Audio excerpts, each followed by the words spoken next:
If I were to ask you, what's the best advice that you've ever received from your father, what would you say?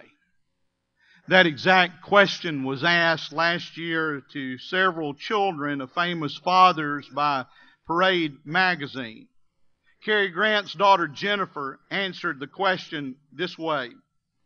My father always said, don't worry about what everyone else is thinking because everybody else is too busy worrying about themselves to really think about you. It's easy to get self-absorbed or to judge yourself based on others, but it's really so silly. That's pretty good advice. Jessie Bridges, the daughter of Academy Award-winning actor Jeff Bridges, said that she always replayed in her mind what her father would always say to her because she was always a stressed-out young lady. He said, come on, Jess, remember to have fun. So whenever I'm under pressure, he gives me a pep talk that always finishes with that. Never forget, Jess, to enjoy yourself. That's good advice. Jack Nicklaus II said this. When I was in high school, my brother and I were playing in the state championship football game. My father was competing in the World Series of golf at the time. But in the middle of his tournament, he jumped on a plane and came to our game. He taught us to be there when it counts. Isn't that interesting? That what he remembers the most is not something that his father actually said, but it's something his father did. Let that sink in. Colin Powell's daughter, Linda, said, when I was 16, my dad taught me to drive. One day I was in a busy intersection and the engine stopped. I panicked. Dad calmly said, put it in neutral and push the gas pedal once and turn the key. I did that and the car started. Then in another calm voice he said, oh, by the way, never start this car with the air conditioner on. It doesn't like that. We cracked up. He taught me to stay calm under pressure, and I have never forgotten that. That's good advice. John David Washington's the son of Denzel, and he grew up to be a good enough football player to be signed by the St. Louis Rams. Listen to what he said. I was 10. It was my first time to play football. While I loved football, I was frightened by the contact. I wanted to quit, but Dad wouldn't let me. Dad did hitting drills with me until I stopped being scared. When I get knocked down, he'd say, are you hurt? I'd say, no, sir. Then he'd say, then get back up. He taught me to finish what you start. That's good advice. Warren Buffett's daughter, Susie, said, my dad always told us it's not about the money. Isn't that interesting? It's not about the money. Just follow your passion, and you'll do well. One more. The late and inspirational former Superman actor Christopher Reeve's son Matthew said he would never forget this advice from his courageous father. He said, son, either you stay in the shallow end of the pool or you go out into the ocean. After my dad's accident, I learned from that too often fear immobilizes people. Perhaps they're scared of what could happen, or they're afraid of what others might think. I've learned that at any moment your life can be unalterably changed, so there's no excuse for letting fear stand in the way. Isn't that great advice? I believe that our lives would be better if we all lived by any or all of those bits and pieces of wonderful advice. But I want to go a step further this morning and say this. Our God does not want us as His children to settle for simply having a little better life. According to what God's Word says in Romans 12, our God wants our lives to be transformed. He wants our lives to be altered and changed. And that Romans 12 passage says it all begins in the mind, by the renewing of our mind. And what goes into the mind and how our mind is transformed affects our heart.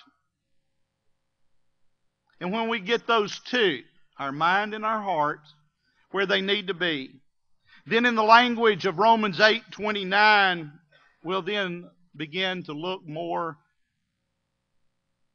like Jesus and act more like Him. This morning, I don't want to share with you some good advice. I want to go to the Word of God and share with you some life-changing advice.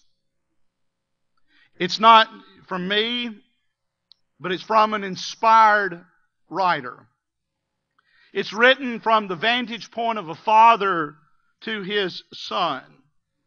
And if you will hear these principles and implant them deep into your mind, and then implant the principles deep into your heart, and make a conscious decision to read these principles and meditate upon them and take them in for the next 30 to 40 days. Psychologists say that if you do something for 30 days, 30 to 40 days, then it becomes a part of who you are.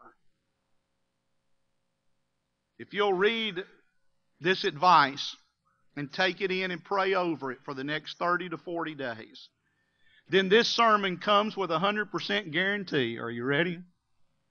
I guarantee you that your life will not just get better, but it'll be changed forever. That's a good guarantee, and I'm glad you're here today. For all of our visitors, our sermon series this year is taken from passages that many of us are reading at home as we read through the Bible, looking specifically for God and what He's like and how He works and what He wants from us and what He's calling us to be and do and how He's calling us to live. We've divided the Bible up into monthly Bible readings. Our monthly Bible reading has brought us today to the book of Proverbs. So let's open our Bibles together to this fascinating book that's filled with life-changing advice. For years, my dad used to read a chapter of the Proverbs every morning. And he would say, since there are 31 chapters in the book, that each day you just get up and you read one chapter and you ponder on it. And then when the next month would come, he'd get a different translation. And then the next month, a different translation, and he would start over. For years, he would read the Proverbs, one chapter at a time, one day at a time, for months on end. I believe that, along with many other reasons, is one of the reasons why my dad was a wise man who walked the talk. Since today is the first day of the month, I want to challenge everyone here to not only read what's previously been assigned, which was Psalms 90 through Isaiah 17 this month, but I want to go a step further and challenge you to join me in taking up Dad's challenge to read one chapter of the Proverbs each day this month. And if you'll just commit to that, can I see a show of hands? One chapter of the Proverbs a day for the next 31 days. Thank you. The Proverbs are short, memorable sayings that transcend time and culture. They are as relevant today as they were when they were spoken 1,000 years before Christ came into this world. These short, memorable statements convey specific truths about a number of subjects. They do it in a direct and yet a practical way. There are three kinds of proverbs. Some of them will make a statement and then join it with the word and. Some of them are comparisons, and some of them are contrasts that'll have a statement and then it'll have a but and give you a comparison and contrast. But the point is this: if they're applied, They will be life-changing.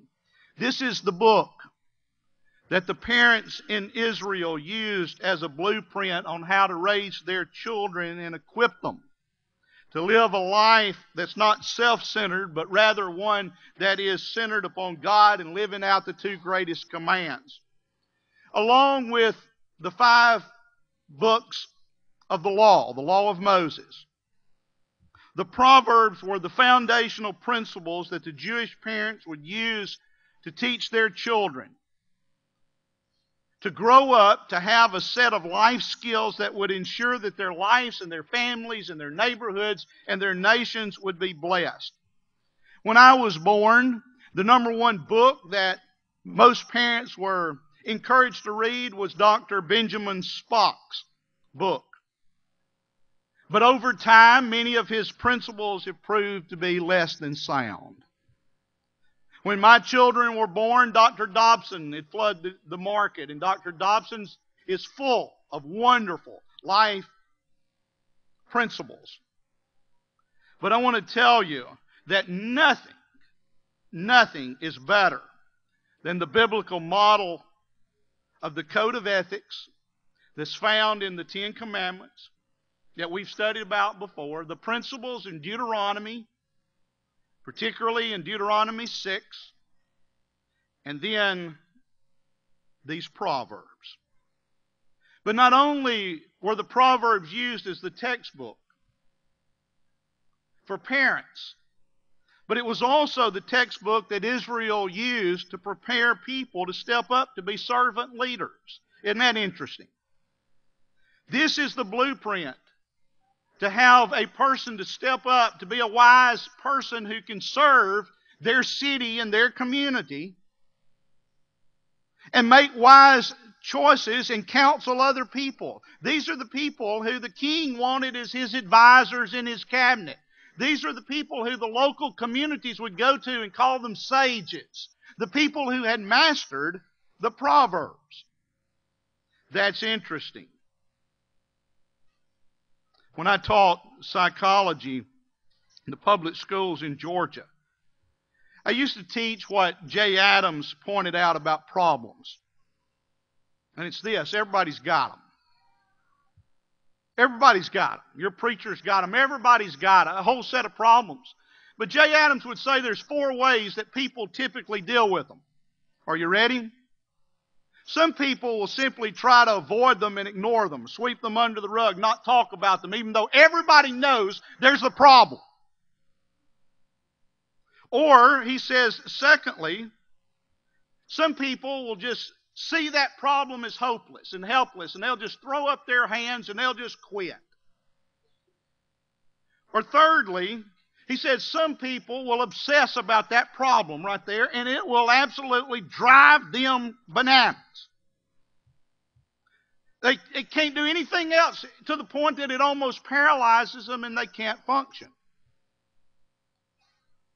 Or fourthly, he says there are a few people who wisely learned how to address their problems and work through them with the goal of becoming healthy and resolving that issue or problem in a God-honoring way. It is that fourth option of what the Proverbs equip us to do. These Proverbs were primarily written by Solomon. The last 2 are written by 2 other people, but primarily they're written by Solomon. 1 Kings 4 says that he spoke over 3,000 proverbs and he wrote over 1,000 songs. This man was spiritually gifted to put in a concise way what songwriters have the ability to do that many of us don't, and that's to say what we're feeling and what's really the truth, what we've all experienced. Solomon wants to share his wisdom that came from God to his son. He wants to then, in the second part of the book, branch it out and share it with young people in general. And then in the third part of the book, he wants to share these principles that he's learned from God and learned from life with the kingdom as a whole, so that the nation will be stronger. You remember how that we studied on his father's deathbed. A dying David called Solomon in and made this statement, gave this advice to his son, I'm going the way of all the earth. Be strong, my son, and show yourself a man. And we talked about what it means to be a man when we studied 1 Kings chapter 2. In the next chapter, most scholars believe that Solomon was about 25 years old, thereabout. In his own words, he said he was a young man, only a child, he said. He's a young man when he became the king. And you remember that story, how that God says, I'm going to grant you one request. What would you ask for? And Solomon was so extremely anxious about these responsibilities that have been given to him in his new role as a king, that he said this, I don't know how to carry out my duties. So give your servant a discerning, understanding heart, so that I can govern your people. And please give me the ability, listen closely, to distinguish between right and wrong. That request, as you know, pleased our Father so much that what did he say? Not only will I give you that, but I'm going to give you more than you can ever comprehend in terms of wealth. With that as the background, let's read the opening where Solomon gives us the reason why he spoke these life-changing proverbs, and then we'll focus specifically on one of them. The Proverbs of Solomon, son of David, king of Israel, for obtaining wisdom and discipline, for understanding words of insight, for acquiring a disciplined and prudent or simple life, for doing what's right and just and fair, for giving prudence to the simple, to knowledge and discretion to the young. Let the wise listen and add to their learning. Let the discerning get guidance, for understanding proverbs and parables, the sayings of the riddles of the wise. Solomon opens this book by giving us 5 reasons why he's going to share these life-changing principles. So Solomon, why did you state all the things that you stated to your son and then to the young people and then to the kingdom at large? Here's the answer. Solomon wanted everyone, and that will include all of us down through the ages, that's us today, wants all of us to acquire wisdom, the wisdom that will enable us to make good God-honoring choices, which will help us avoid many of the heartaches that we bring on ourselves from our own selfish, poor decisions. If you want to have an interesting exercise this month, do what I've done and take a red pen and go through this book as you read, and any time he mentions a fool, circle it in red. You know what will happen? This book is going to look like it's bleeding at you when you finish. Because he's going to constantly talk about this is how foolish people act and respond. And he's going to put that up against this is how wise, mature, God-honoring, God-fearing people live. Secondly, Solomon states these things because he knows the importance of self-discipline. Listen closely. That's what gets us in trouble most of the time. If you want to know why I ballooned up to the highest weight I ever weighed, ever in my life, took my 3 suits to a tailor and let them out in September, it is because I wasn't disciplined enough at the plate. That's the bottom line.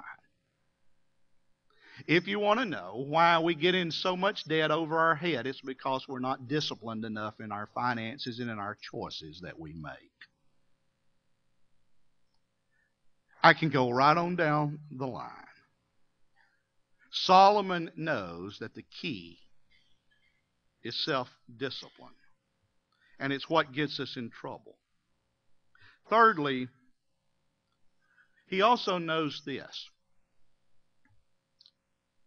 that God made a promise to him that he would be the wealthiest man who ever lived.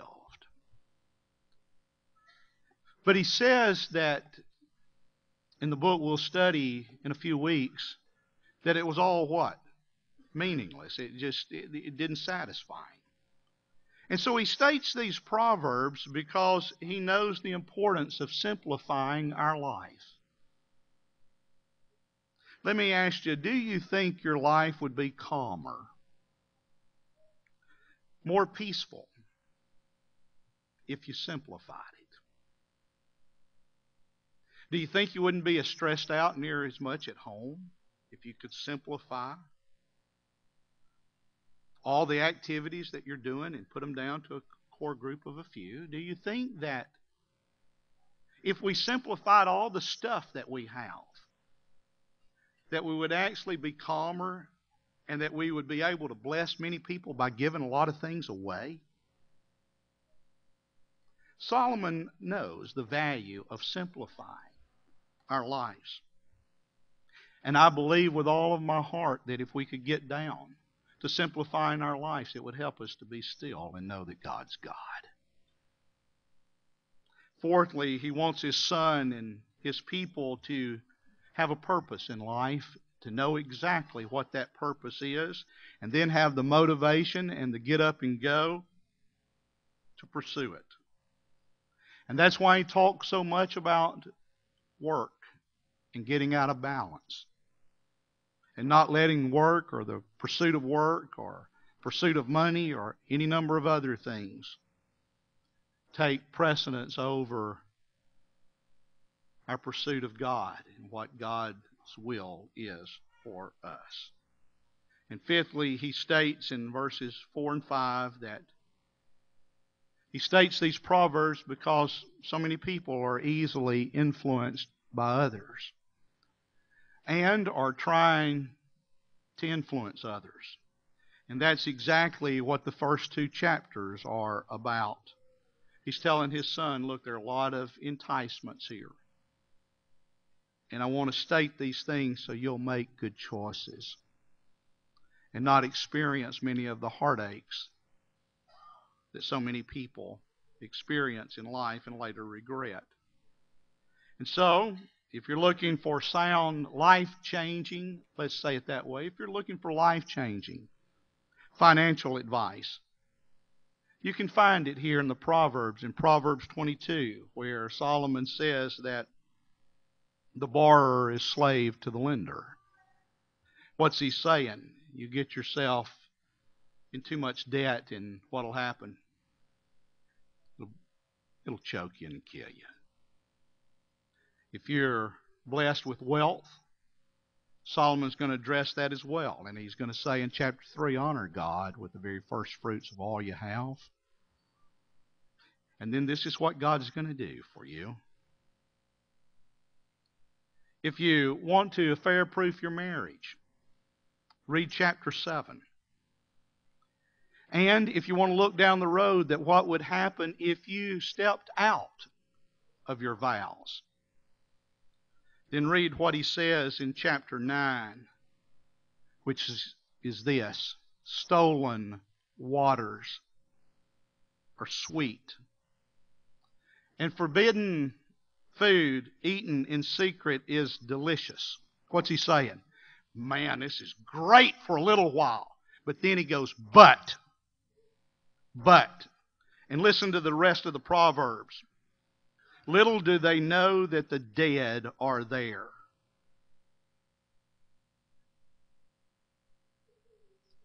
And it goes to the depths of the grave. What's he saying?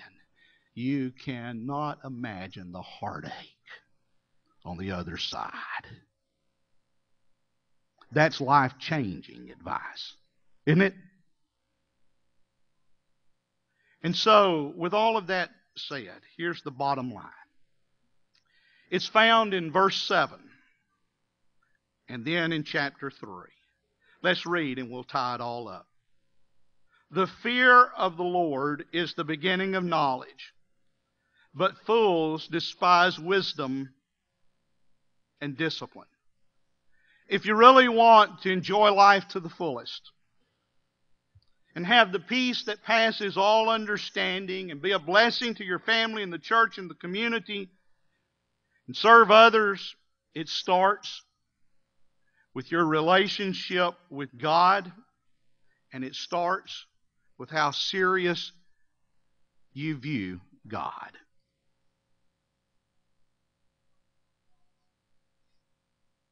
And if you don't take His words serious, then there's going to be chaos throughout life. The second key is found in chapter 3, and that's where I want us to close today. If you'll turn there with me, please.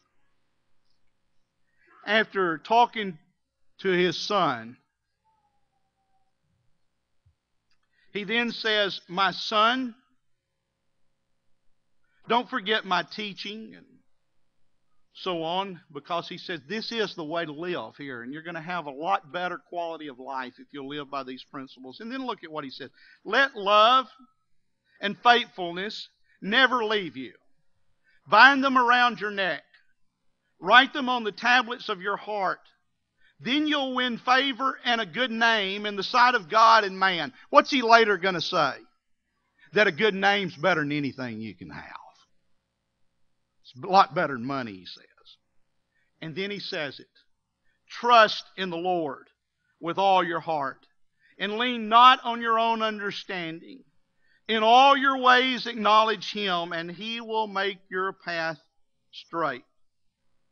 Everything, I hope you'll circle it, star it, do whatever you got to do to mark Proverbs 3, 5, and 6. Everything boils down to that. It boils down simply to this. This is the Sunday before the 4th of July. Who do you trust? Who do you trust? That's what it boils down to. On our coins, it says we trust in whom? In God. It's a matter of whether we trust in Him with all of our heart or not. That's the key. D.L. Moody once said, if you trust in yourself, you're doomed to fail because you'll often disappoint yourself. If you trust in your friends, they'll often disappoint you, and eventually they'll either leave you or die. If you trust in money, it comes and goes. And ultimately, you'll have to leave it here or leave it to the government. If you trust in your reputation, some slanderous tongue will blast it. But if you trust in the Lord with all your heart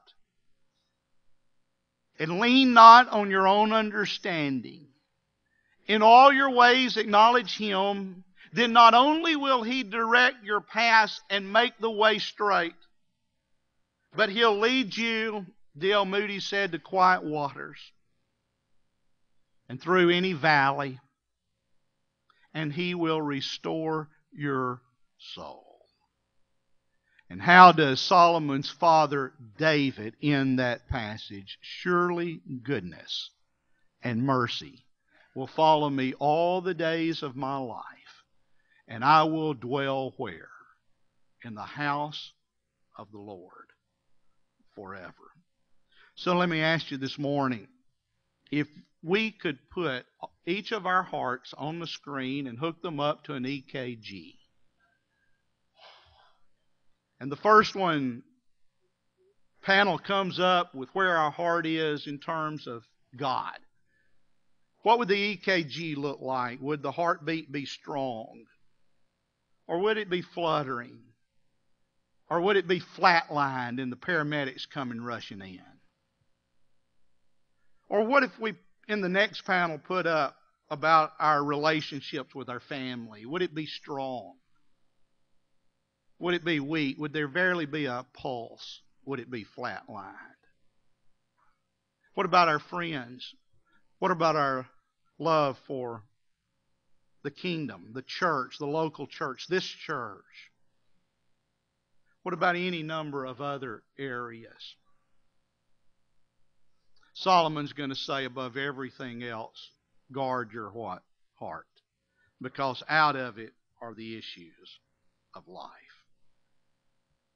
If there's anything other than the Lord that's directing your life and your path, if you're not where you need to be, if you need the peace that passes all understanding, then we're going to encourage you this morning to come and respond to the same God and the same that Solomon served, and ultimately to the same Lord who comes from his lineage.